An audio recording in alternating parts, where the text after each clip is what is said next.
सलग 2 दिवस मुसळधार पावसाने खर्डा परिसरात जनजीवन विस्कळीत झाले आहे। मोहरी येथील तलावाची भिंत रात्रीच्या पावसात वाहून गेली असून परिसरात गंभीर परिस्थिती निर्माण झाली आहे। हा तलाव खर्डा शहराला पाणी पुरवठा करणारा असल्याने नागरिकांमध्ये चिंतेचे वातावरण आहे। या पार्श्वभूमीवर आमदार रोहित पवार यांनी घटनास्थळी भेट देऊन पाहणी केली। तळ्यातील पाणी अडवण्यासाठी तातडीने उपाययोजना करण्याचे निर्देश त्यांनी दिले आहे। वाहून गेलेल्या भागाची सिमेंट कॉन्क्रीटने तातडीने दुरुस्ती करण्याचे काम युद्ध पातळीवर सुरू झाले असून जेसीबी आणि सिमेंटचे ट्रक घटनास्थळी दाखल झाले आहेत। या पाहणी दरम्यान आमदार पवार यांच्यासोबत रामहरी गोपाळ घरे, प्रकाश गोलेकर, हनुमंत बारगजे, मदन पाटील, वैभव जमकावडे, श्रीकांत लोखंडे, हरी गोलेकर यांच्यासह ग्रामस्थ मोठ्या संख्येने उपस्थित होते। ग्रामस्थांनी दुरुस्तीच्या कामात सक्रिय सहभाग नोंदवला। दरम्यान खर्डा दरवाडी येथील पुलावर पावसाच्या पाण्याचा प्रचंड तडाखा बसून मोठे भागदाड पडले आहे। पुलावरील संरक्षण भिंत कोसळल्याने शिर्डी हैदराबाद मार्गावरील वाहतूक पूर्णपणे ठप्प झाली आहे। सकाळपासूनच वाहनांची मोठी कोंडी झाली असून प्रशासनाने तातडीने दुरुस्तीचे काम सुरू केले आहे। खर्डा पोलीस स्टेशनचे सहाय्यक पोलीस निरीक्षक उज्ज्वलसिंह राजपूत यांनी नागरिकांना सतर्क राहण्याचे आवाहन केले असून अडचण आल्यास त्वरित पोलिसांशी संपर्क साधण्याचे आवाहन केले आहे। महाराष्ट्र टीव्ही 24 करिता धानसिंग साळुंखे, खर्डा। शिर्डी हैदराबाद महामार्गावर रात्री जो मुसळधार पाऊस झालेला आहे, 2 दिवस झाला मुसळधार पाऊस होतो।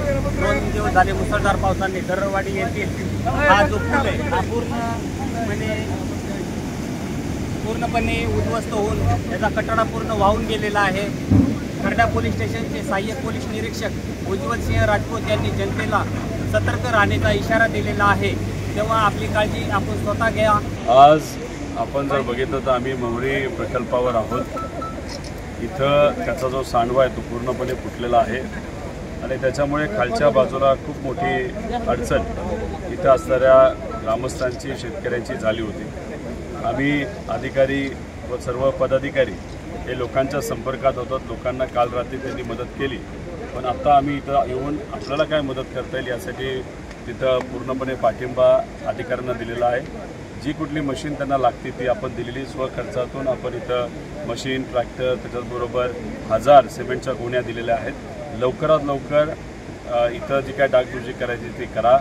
पाण्याला वेगळा काय मार्ग तुम्हाला बनवता येईल तो तुम्ही करा असं आम्ही त्यांना सांगितलं आहे। आता त्यांच्या मार्गदर्शनाखाली इथं काम केलं जाईल। ज्या काही गोष्टी द्यायच्या होत्या या आम्ही त्यांना तिथं दिलेल्या आहेत। पण विषय एवढाच आहे की पाणी एकतर नुकसान झालं नाही पाहिजे आणि दुसरं उन्हाळ्यामध्ये सुद्धा पाणी इथं राहिलं पाहिजे अशा पद्धतीचं प्लॅनिंग प्रशासनाकडनं व्हावं असं आम्ही इथं असणाऱ्या अधिकाऱ्यांना सांगितलेलं आहे। इस खबर के प्रायोजक है शिवशंकर आयुर्वेदिक एजेंसी, नागपुर का भव्य शोरूम। अनुभवी डॉक्टर्स से सज्ज सभी प्रकार की आयुर्वेदिक दवाइयाँ मिलने का एकमात्र स्थान। अनुभवी वैद्य एवं डॉक्टर द्वारा जटिल एवं जीर्ण रोगों पर विशेष आयुर्वेदिक उपचार उपलब्ध। इनका पता शिवशंकर आयुर्वेदिक, डॉक्टर मंगला केतकर हॉस्पिटल के सामने, महाजन मार्केट के पास, टेम्पल बाजार रोड, सीताबर्डी, नागपुर।